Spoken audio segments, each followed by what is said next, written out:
Hey guys, welcome back to my channel. I'm super excited to do this video today because for once I successfully dyed my hair and it wasn't even blonde hair. If you're new to my channel, this is a perfect time to go ahead and subscribe because your girl is on a roll. Your girl is getting it together. Your girl can dye a little bit of hair now. You can't tell me anything. If you're not new, you're probably shook because like, you didn't mess up. What? Tasha, what? So this video is actually inspired by Sophiology. If you guys are not subscribed to her, then I don't know what you're doing. I will leave her original video below. But I followed basically her steps and, you know, did kind of my own thing and voila. But I'm using Ion developer in 40 developer and the BW bleach, and I mixed it to make the most watery consistency because when you're dyeing any kind of textured hair, it is harder to dye because it can get tangled, it can be hard to get the strands, all that. And I am misting the hair lightly, as you can see, and I'm running the brush through it. I know a lot of people say don't bleach hair when it's wet because it makes the hair more fragile, but look at here. We wanted this hair to be red and we wanted it to go as planned, so I did it. My hair had no issues, might I add, but we'll get to that later in the video. So I basically started slapping the dye on it. It was no particular order. I'm literally just slapping it on there, making sure I'm coating it. So I did go ahead and just put the bleach all over it, and then I combed through it. Then I kind of like sectioned the hair off to see if I saw any black pieces, and was just pretty much making sure the hair was even because this hair, let me tell you guys, this hair turned super fast. Maybe I've never bleached hair this much before, but it turned fast. Like this whole process took me like 15-20 minutes and it was turned. It was as bright as I needed it. We were good to go. But yeah, you guys can see it's turning already, and it was like not even 5 minutes. And I would like to let you guys know that my legs were hurting so bad because I was on this wooden floor. And make sure you're protecting like your floors and stuff like that. I would never do this directly on my floor because no. And or outside even, because red stains. Red does stain, but luckily I was very careful and I didn't get red anyway. And all over the place. But anyways, yeah, I'm just bleaching the hair. And I personally did the top last because I know like for some reason the hair on frontals dye faster, so I was like, I don't want it to be super bleach blonde at the top, so let me work from the bottom up. And also I want it to be red from the root, so I was able to bleach the knots at the same time. Perfection. Yeah, this dyed super fast, but I really like this Ion developer. I've never really gotten into like products and bleach and what I like, what I don't like, but I really like that developer better than the Clairol or the other one that is typically used, but this one's really good, so make sure you guys get it because it's the bomb.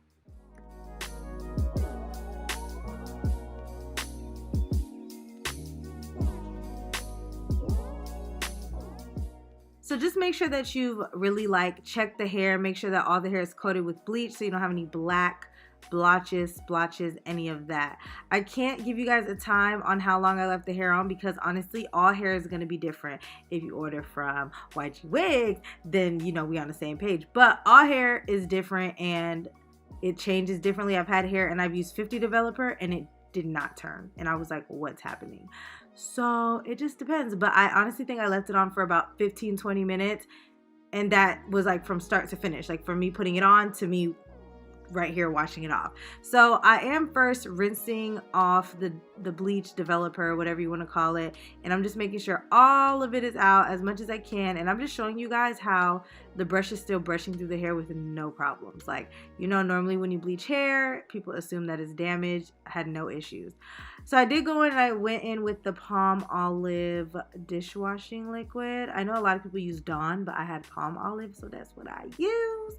And I'm just washing the hair. That's going to make sure that all that residue is out of your hair. I don't know if you guys have ever bleached hair before, but typically that mix of the developer and the bleach just feels really gross on your hair. It has a really, you know, weird coating. So you just want to like really wash it out. So I did that. I went in with some shampoo afterwards. I believe I used a Garnier Fructis in the yellow container. You get, yep, that one right there. And I did go ahead and wash it. I didn't condition it yet because right after this I went in and started dyeing the hair. I went in with the L'Oreal High Color I have used this before, and you guys, it is the truth. So I used two reds, one magenta, and one red hot. I could have used more, but I really made it stretch. So I know you guys see I have a little bit of black in the back. I wasn't really pressed about that because like, whatever. But this hair is supposed to dye dark hair, and I have used it on my own hair before, on my hair, on my scalp. I've used it and I didn't have any problems. However, extensions are different, weave is different. I would personally lift the hair before doing this. So I did mix all of the colors together. I put it all in one big bowl, and I did a capsule, like a cap size, I can't give the exact measurements, of 40 developer to each box of dye that I did. So all 4 dyes and 4 capsules of developer. Does that make sense? I hope it's making sense. I'm really bad at explaining things. If y'all want a better explanation and a less ratchet version of this tutorial, make sure you check out Sophiology's video.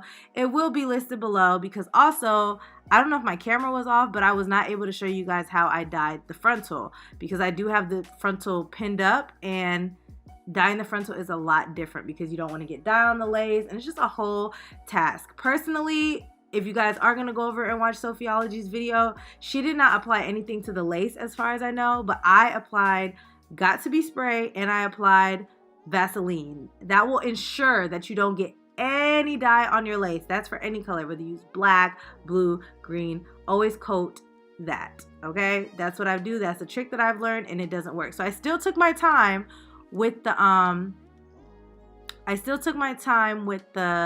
frontal, but I coated the lace as well. So anyways, we're past that. It's time to put the wig on. This is day 2. I literally dyed this wig. I conditioned it, let it sit over. I didn't let the conditioner sit overnight. I let the conditioner sit for like 15 minutes, but I let it air dry overnight. So this is the color. This is what I got. I was super happy because it came out perfect. I also did pluck a little bit of it off camera because, you know, it's just a lot to be giving you everything at once. So yeah, but anyways, I'm just applying the wig. You guys have seen me do this plenty of times. You guys know I like to cut the ear tabs first, make sure everything is, you know, measured correctly. Then I start to adhere the wig to my forehead, because we don't want to apply it to our edges. We want to apply it to the forehead, because, you know, I'm good for snatching my edges out. But yeah, just, you know, use your eye, use your discretion, lay your wig how you like. I did the same thing I always do. I didn't use glue. I didn't do anything. And I would like to say this lace is phenomenal. I didn't even tint it. I was actually this far when I realized, dang, you didn't put any powder, Tasha, nor did you tint it. But it still melted perfectly. All I did when I did my makeup was apply a little bit of bronzer on the lace, and that was it. But other than that, had no issues. Like, you see how it's just like, it's literally transparent. Like, it's a true transparent frontal.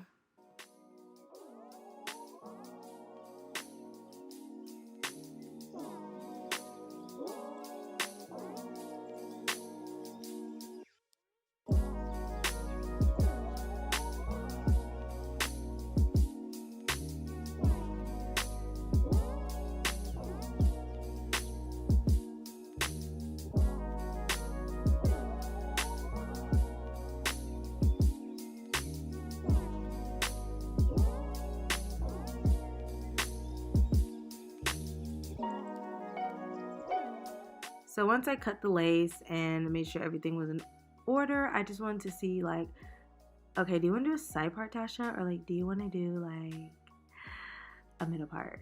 And, you know, the middle part was giving me nothing. It wasn't giving me anything. So, boom, flip that thing back over.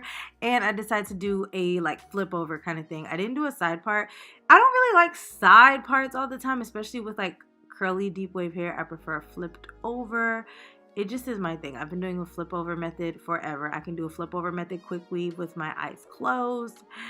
It's just my thing. But anyways, I'm just doing the baby hairs. Do them how you like, or don't do baby hairs. I personally wanted this look with baby hairs. Colored hair without baby hairs is not my thing, but I just think the baby hairs did something extra to it. It kind of, you know, went with the look because it's a curly texture. And also, I've never done a curly colored texture. Oh, what am I saying? I've never done colored hair on textured hair. It's always on straight or body wave, which body wave is basically straight to me. with a little tiny wave, but I was super excited. So I'm gonna definitely try to like experiment more with the texture because it just looks so bomb. And voila, you guys, that completes the tutorial. I hope you guys enjoyed it. Do not forget to like this video and subscribe, and I will see you in the next one.